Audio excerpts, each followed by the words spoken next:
আব্বা ও আব্বা, সারাটা জীবন লোদে ফুরতে ফুরতে বট বৃক্ষের মতো দাঁড়িয়ে প্রত্যেকটা মানুষকে তুমি ছায়া দিয়ে গেলা। তুমি আব্বা অপমানও সহ্য করতে পারো, অপবাদও সহ্য করতে পারো।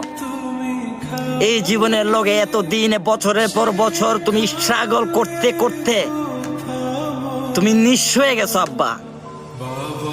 তারপরে তুমি হাল ছাড়ো নাই, তারপরেও তুমি হাল ছাড়ো না আব্বা।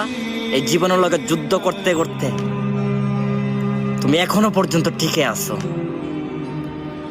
আর আমি, আমার মতো হাজারো সন্তান আব্বা অল্প বয়সে ক্লান্ত হয়ে গেছে আব্বা, অল্প বয়সে ক্লান্ত হয়ে গেছে। পারতেছে না আব্বা, পারতেছে না। এই জীবনের লগে যুদ্ধ করতে করতে আর কোলাইতে পারতেছে না।